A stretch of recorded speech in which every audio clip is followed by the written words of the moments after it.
So, Kai, what are the most common hair loss challenges that a stylist is most likely to see in a client when they're working with them in the salon?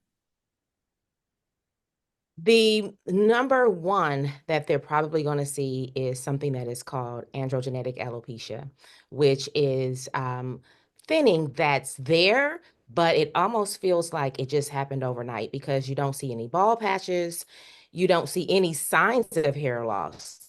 It starts it's like a play on the eyes, if you will, because you're saying, is my hair thinning? Do I actually see scalp? Am I losing hair? And the answer is yes, you're losing hair.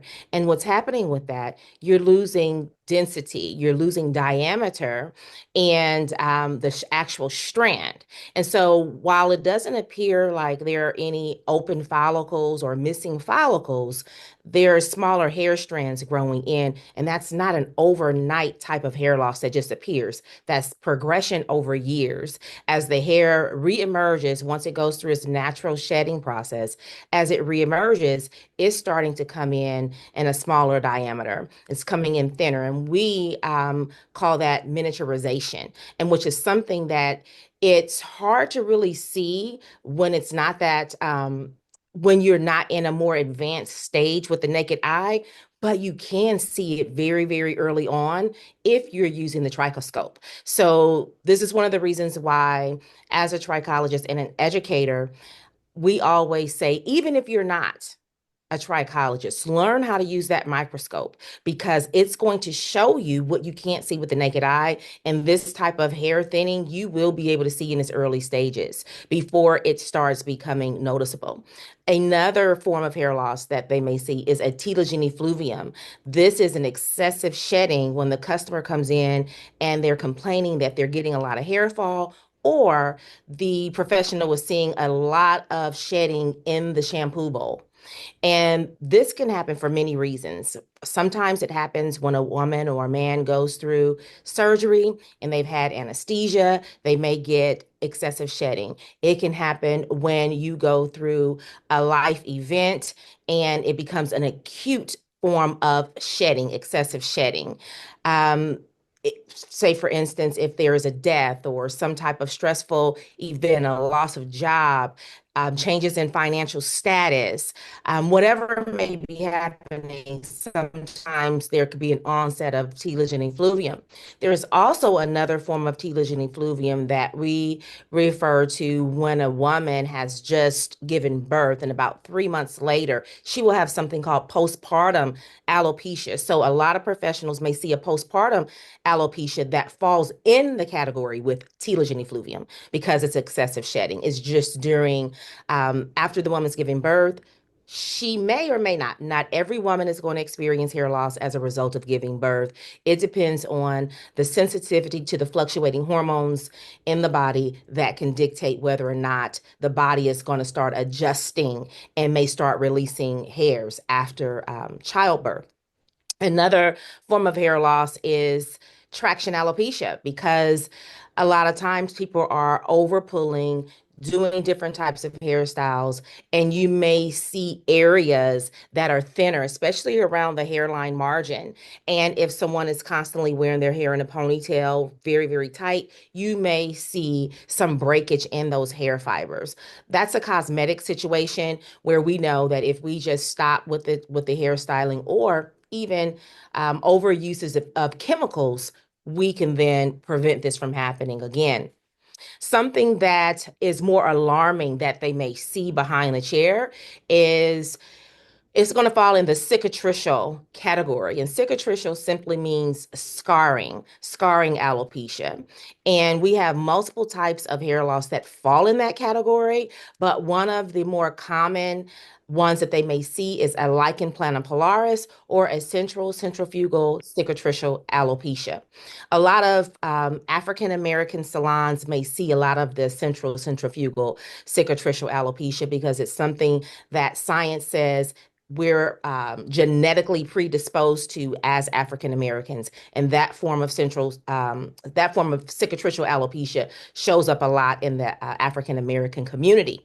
but lichen planopilaris does as well. And it's also a form of cicatricial alopecia. And with this, the customer may be complaining of a really itchy scalp, an itch that they can't scratch, if you will. They may complain of tenderness or soreness. Um, all of this may not happen on one person, but these are symptoms that a person may complain about. Also, the professional may see erythema or inflammation appearing in specific areas. With centrifugal cicatricial alopecia, it may appear in the center of the scalp. Sometimes it will appear as broken hair fibers in its premature phase, if you will, when it's in its first stages, you may see some breakage of the hair fibers. And sometimes, if we do a little pull test in that area, that hair anchorage is not secure anymore inside of that follicle. So we may get hairs easily slipping away from the hair follicle because they're no longer anchored in there as a result of that inflammation happening within the hair follicle. Um, Redness, again, is another word that we use for erythema or inflammation, is something that the professional may see on the scalp, even if the client is not complaining of itching or burning or any type of scalp tightness. We still may see visible irritation there. And with that, we want to be careful about how we proceed with hairstyling when we see things like that. So chemical applications, we always suggest refraining from because that inflammation in those cicatricial cases is not just a localized inflammation that we see. So it's not limited to the epidermal area. It actually is within the dermal area of the skin. And that is where all of the inner workings of the hair follicle exist. And we have an immune system that's actually targeting this connective tissue in that area of the scalp that's sending killer signals, if you will, because it thinks that it's a foreign invader. So it's being signaled to attack, to kill what's there. And this is why they feel the irritation or the itchiness or the burning on their scalp because it's something happening in that middle layer of the skin, not necessarily something that you can cleanse away with the shampoo or subside necessarily with some type of topical and have it to just go away. We have to work within the body to get that to go away. Wow, Kai. Okay, so I have a couple follow-up questions right away because this is, I mean, now I'm so impressed just by your fluency in describing the differences between these because I am very unschooled in this, but I have just come away with so much. I want to follow up with two things. What is the name of the scope that you mentioned that hairstylists could use even if they're not trichologists? We refer to it as a trichoscope, but it's a handheld microscope. Okay. And they vary in pricing. Some of them have a lot of high tech things going on with them, camera, imaging, a lot of different things, storage, but they can just easily order a simple microscope on Amazon. It may cost them about $30. It's going to magnify 10 to 50 times what the eye can see. And it's really understanding what you see under that scope, which some training it's required. However, you don't have to have the extensive training of a trichologist to separate if this is an inflammatory type of hair loss from a cicatricial alopecia or if it's inflammation just from a non permanent, a temporary form of hair loss. That's how we like to separate. Is this permanent or is this temporary? Permanent is going to fall within that cicatricial category because there are fibrotic or fibroblasts that are being created as a result of the body trying to heal itself. Because when the immune system goes in, the immune system is saying, hey, we want to target this tissue because we're trying to kill what we think is there. And so, what the body is doing is it's saying, I need to produce more collagen. I need to get in there. And these are fibroblasts and things that are being produced within for the healing mechanism that the body is supposed to do, but it becomes overdone, if you will. And so it starts producing too much. And the overproduction of this collagen starts producing fibrotic tissue, which is the scar tissue that replaces the follicle, if you will. So that's when we lose all hope for hairs to reemerge because we've lost the house, which is the follicle. On the flip side of that, we're looking at more temporary types of hair loss. Androgenetic alopecia starts off as a temporary form of hair loss, and it's something that progresses over years. And the way it ends up progressing is because when we have this hormonal type of hair loss, if you will, where we have a dihydrotestosterone actually targeting and binding to more androgen receptors in that follicle site, then the hair is not able to produce like it's supposed to. There's a whole lot that goes into determining, does this client actually have an overproduction of DHT? Is there something else going on in the body that's causing inflammation for this hormonal imbalance to be able to take root and start shrinking down the hair follicle? And that diameter of the hair follicle starts shrinking as a result of not getting everything that it needs, oxygen and nutrients, and then having more dihydrotestosterone being able to bind to those androgen receptors that are highly active. We have more androgen receptors around the hairline and in the center of the scalp, which is why that pattern starts forming. Oh, that's interesting. Now, is it you mentioned at the very start that hair, it's not just that there's hair shedding in that androgen alopecia, but that it's also coming back, it's minimized, you said. It's Yes. coming back Going smaller. back planner. So Yes. it's kind of a combination of both that hair fall and then is it that I'm not going to ask this right. Is it just that the hair that's the new hair that's growing is minimized, or is it the hair that's growing where there was hair loss that's minimized? Am I making Oh, sense? yes, you are. And that's a good question because it could be two different scenarios, what you said. So let's dive into it a little bit. The Yeah. first one, is it just hair that is lost, say, for instance, coming out in the normal shedding process, right? I don't have any other type of hair loss other than androgenetic alopecia. And with that, my hair is shedding as it's supposed to. But when it comes back in, when it starts reemerging from the hair follicle again, once it goes through the phase where it's disconnected from the dermal papilla and it's resting, that follicle then re-engages with the blood supply and the hair starts reemerging again. Well, that follicle, when it's not being fed, anything that's not being fed will start losing its capacity. And when it's losing its capacity, because the follicle is nothing but connective tissue.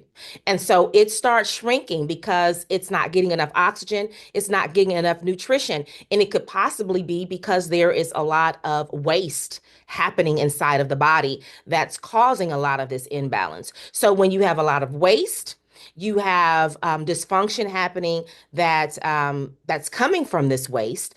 You're losing oxygen, which gives way to more inflammation because oxygen and inflammation cannot coexist. You're either highly oxygenated or you're brewing more inflammation that's reducing the amount of oxygen that's in the body that becomes available to that hair follicle. And when that oxygen starts becoming minimized, that connective tissue, that follicle doesn't have enough oxygen to breathe, to actually flourish. There are not enough nutrients to feed on a cellular level for that follicle to flourish. So it starts shrinking, which is why I said this androgenetic alopecia is not a type of alopecia that it happens overnight. It's gradual over time, which is why it's a play on eyes, why customers don't necessarily see it happening until one day their part is very wide. They can't wear the same hairstyles. They're starting to see their scalp more. This isn't just something they woke up to today. This is something that has probably been happening over the last 5 to 10 years that was gradual. And every time that hair cycles back again, because I want to say this, every single hair follicle on our head, we can have between 90,000 to over 150,000 hair follicles on our scalp. It just depends on our DNA. And with that said, it's very hard to tell when you're losing 1,000 follicles and you have 100,000 follicles on your scalp. It becomes more noticeable when 50% of that 100,000 starts shrinking in size. Now you can see the big difference. And this is something that happens gradually. But when professionals learn to use that microscope, that's something that they automatically can see because under the microscope, you're going to start seeing a variation in sizes of hair fibers that are against each other because on average, a person is going to have about 3 to 4 hair strands growing out of one follicle at a time. And so when you start looking under that scope and you're starting to notice, oh, this person is down to one hair fiber growing out of this one, they have two growing out of a few others around that Mhm. area. That is a sign saying something is happening here, and this person actually had more. And you can start assessing the area that's impacted, and you can assess the areas around that so that you can see on average how many hair fibers does this person actually have growing from their scalp at one time. That gives you a roughly an estimate to see how much reduction is happening on one person's scalp in the area where it's impacted. And that lets you know, okay, they actually do have a reduction. These hair fibers are growing in thinner. They are miniaturized here in this pattern area for this androgenetic type alopecia. And while the follicle is still available, we still have action. We can still support getting that person highly oxygenated, getting that person nutritionally balanced, removing whatever the cause of that inflammation is, getting that body back to homeostasis so that we can start regrowing the hair. This is where functional trichology comes in because I teach that the body is actually capable of healing itself when it's given the right conditions, which means that we have to give it conditions of oxygen. We have to give it proper nutrition. But while we're giving it proper nutrition, we have to make sure that the gastrointestinal system, the machine that breaks down all of our food and that turns it into cellular food, we have to make sure that that machine is actually capable of breaking everything down for your small intestines to actually be fed those micronutrients in the body so that it can translate to cellular into cellular food when it crosses over the cellular membrane for that process to happen. So we can't just think, I'm eating good, I'm eating good. I don't know what's going on. We are not what we eat. We are what we digest. And so as long as the body can digest it, break it down, convert it into cellular fuel, then the cells get what it needs. The mitochondria, and I'm getting real sciencey here, the mitochondria, which is an organelle in the cells, it's the powerhouse. It is the plant for all of our energy. And we need that energy for cellular health. So there's so much that goes into why a person might have androgenetic alopecia. It's not just simply limited to hormonal imbalance. The question becomes, what prompted the hormonal imbalance? Is the hormonal imbalance because a person is stressed out and there's too much resources being given to create cortisol and not enough resources being given to create our reproductive hormones?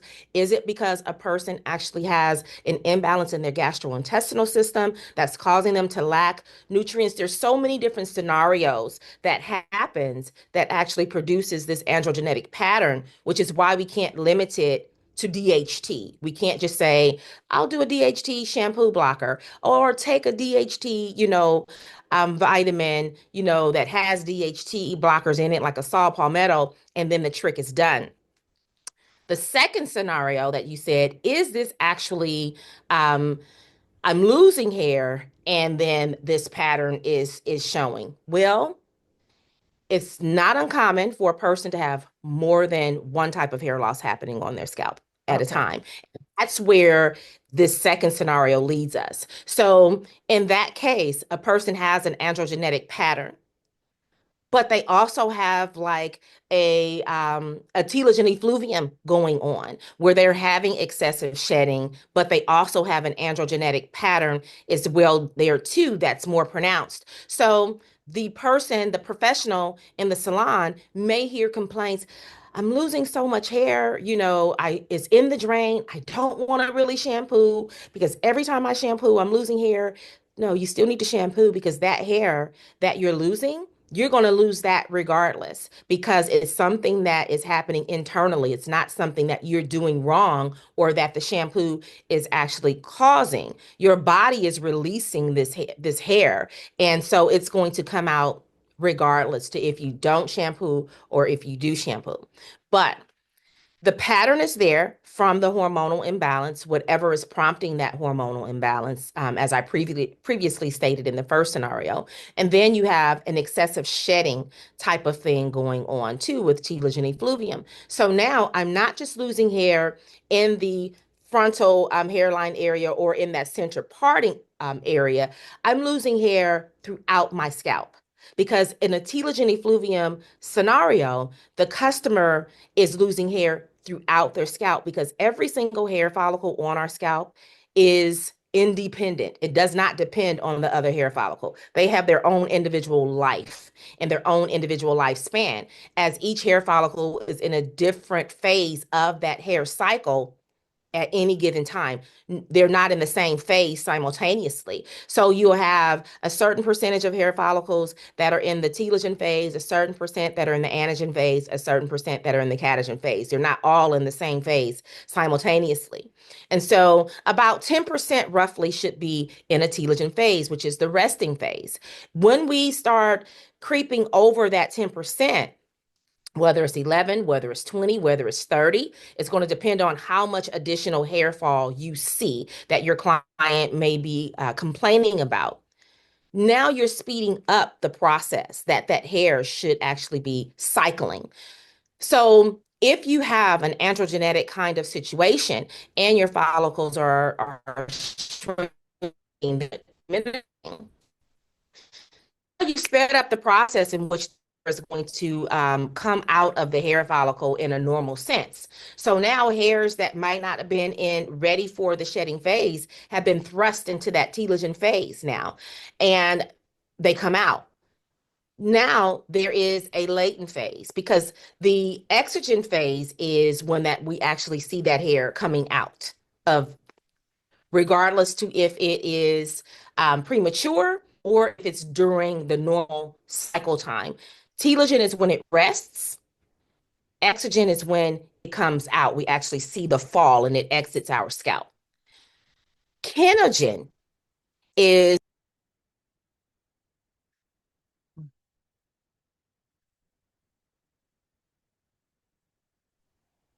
I'm sorry, I think I got disconnected a little bit. That's okay.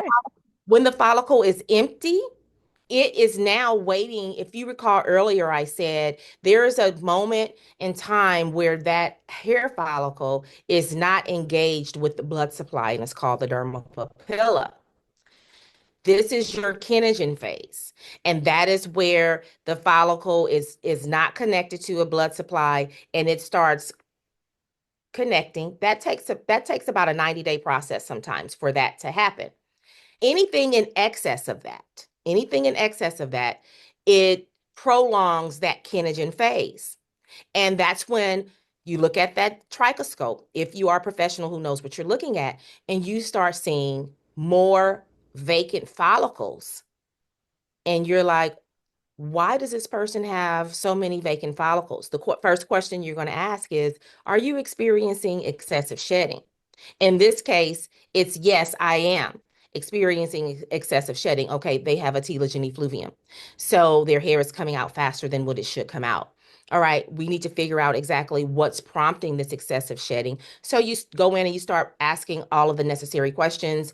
Dietary things can cause that. Some people decide to become vegan, vegetarian, and they have a high shift. It will accelerate because we're not getting enough nutrition. The hairs will come out. It could be a baby situation. It can come out. It could be a stress situation. It can come out. It can be an iron deficiency. They can have telogen effluvium. So there are all sorts of reasons why this temporary form is happening. But when that hair does start emerging, once that telogen tapers, that excessive the telogen effluvium tapers, when that hair starts emerging, because they already had an onset of the androgenetic alopecia and those follicles are shrinking, that hair is going to grow back in thinner. And it's going to be predicated upon the size of the hair follicle.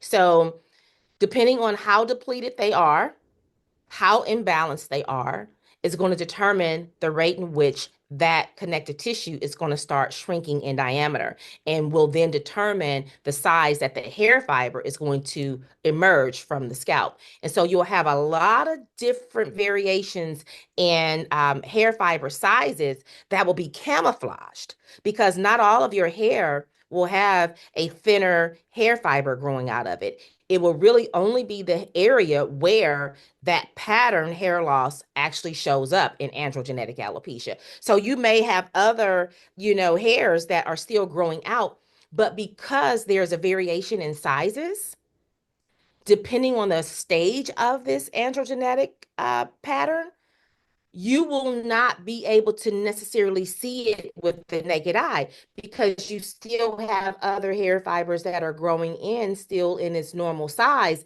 that camouflages those thinner hairs. It's not until the majority of those hairs in that specific area start growing out thinner that the client or the Hmm. professional for that matter will then be able to say, I see a change here. I see a change here. And it's very important to understand what you see because that is going to determine what types of hairstyling, what types of temperature and heat, what types of chemicals a person should actually receive on their hair because they have these variations and they're actually moving into a negative space with their hair health. But it's all because they're moving into a negative space unbeknownst to them with their physical health.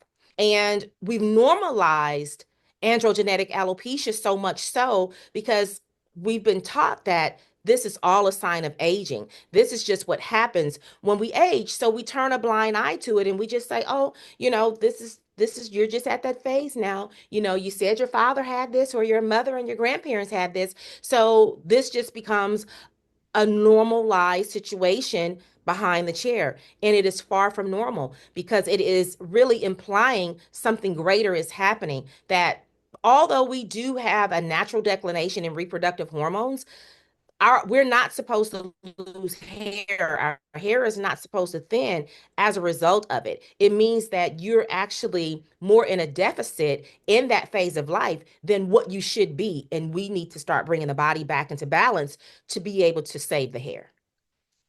Is that making Wow. sense? Oh, yes, and I could have a million follow-ups, but I know we're closing in. So I had a question about when a stylist would want to refer their client out, but from what I'm hearing you say, always sooner rather than later, because as you describe your work as a functional trichologist, you're saying there are things that can be done, but the important thing is to do them soon.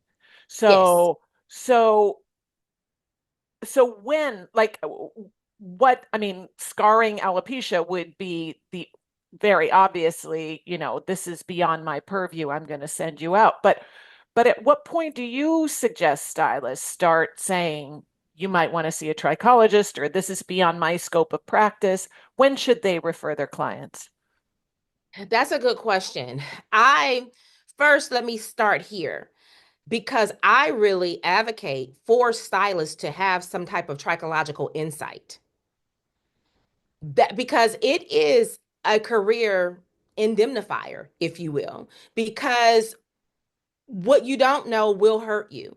And Yeah. being on the front line as a cosmetologist, barber, whatever capacity you're working and touching on people as far as their hair is concerned, when you're doing that and you don't have that trichological lens, you're actually putting yourself at risk. And so sooner than later, knowing how to look under that microscope so you can see things, and as soon as you see something happening under that microscope, that will bring pause, if you will, that will bring pause to say, I don't know if I should be coloring this. I did not see anything with my natural eye, but now that I see multiple sizes and strands, I don't know that some of these strands can endure a 30 volume or a 40 volume. Or I don't know if they can endure, having a permanent wave or a relaxer on this hair, because I see that is the point when you say, I need help, especially if you don't have any type of trichological knowledge. So the thing would Mm. be using that microscope so that you could see it sooner, because it's there. It's there already for you. It's not for you to wait till it becomes visible. You're working in the blind when you're not using that microscope, because it won't always be visible. I'm going to say 9 times out of 10, it is not visible, but something is there that should cause pause for you to educate yourself on before you touch a chemical, before you decide that you want to alter the hair, diffuse the color, or change the curl pattern. You should understand how to look at that microscope, because there's a lot of things happening unbeknownst to you on that scalp that the naked eye cannot capture. Now, if you're already at the point where someone comes into you and you're saying, I don't know about this. This person has a lot of scales on their scalp, because we've only been really talking about hair loss, but there are scalp disorders that will bring about pause as well. A person, coming in with a lot of different scales, whether it's a seborrheic dermatitis, whether it's some type of pityriasis, whether it's a psoriasis type of situation, those people need attention as well, because they shouldn't get certain types of chemical services. They shouldn't get certain types of shampoos. So when you start seeing things with the natural eye, be it hair loss, whether it's some type of pustules or some type of severe inflammation, or if you're seeing bald spots, because sometimes those bald spots in cicatricial alopecia appear bald, but when you magnify it, you can see active cicatricial going on, which means the immune system is currently active, it's currently killing connective tissue. Whereas in other cases, it may be a burnout situation where there isn't any active inflammation going on, and it's just bald and it's in a burnout phase, meaning it's in its end phase in that area. So at any of those times when you can visibly see something, that's when you should call for help. I always say, if you don't want to become a trichologist yourself, partner with one in your community. Partner with a trichologist from that front line, and you have that working relationship where you're saying, I want to send this person to you because I'm not sure, this is out of my wheelhouse. I'm not sure. If it's something where it looks like this, the skin is in pustules, and you see, crust and things like that, send it, refer it straight out to a dermatologist, because now the skin could be perforated. And this happens in cases of cicatricial alopecia, depending on what type it is. You want to get them into a dermatologist's hands if you do not have any kind of trichological knowledge. For me, this is just for me, with the type of experience that I have and the way I train at the American Academy of Hair and Scalp Diseases. My students, along with myself, we know what we see and we know what we can support. And my belief system is, whatever is happening on the skin, if it's not contagious, because we do have some contagious types of maladies going on the scalp as well. I don't like dealing with the contagious types, the ringworm and the lice and the things like that. But if it's not contagious and you see a cicatricial form of alopecia, whether it's folliculitis decalvans or a lichen planopilaris, a pseudopelata Brock, or you're dealing with an androgenetic alopecia, telogen effluvium, an alopecia, areata, ophiasis, or something like that, we need to balance the body to do that. And I do know in my own personal experience, because I have personally experienced hair loss, alopecia areata early on as a trichologist and even beyond. I had to learn how to balance my body so that I would not be prone to interlesional corticosteroid injections that only deal with the inflammation above. It doesn't go in to root out the inflammation that is caused somewhere else. Let me bring context to that.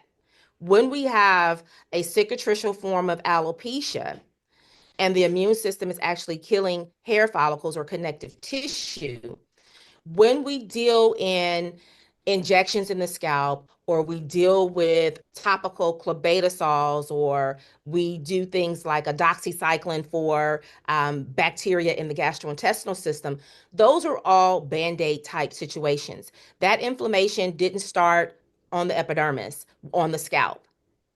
That inflammation was prompted somewhere else in the body. So if we only limit it to what we're doing on the scalp to target it with an injection or a topical corticosteroid or steroid to reduce the inflammation, we have now left the whole root that's causing the inflammation. We've left it to fester and to continue to manifest and to manifest in other areas of the body. So if you don't balance the root of that inflammation, you're going to always have a recurrence of that cicatricial inflammation on your scalp, which is one of the reasons why people keep saying, "Oh, my cicatricial alopecia, it's back. I don't know what I did." It's because we never got to the root. We only calmed it at the surface.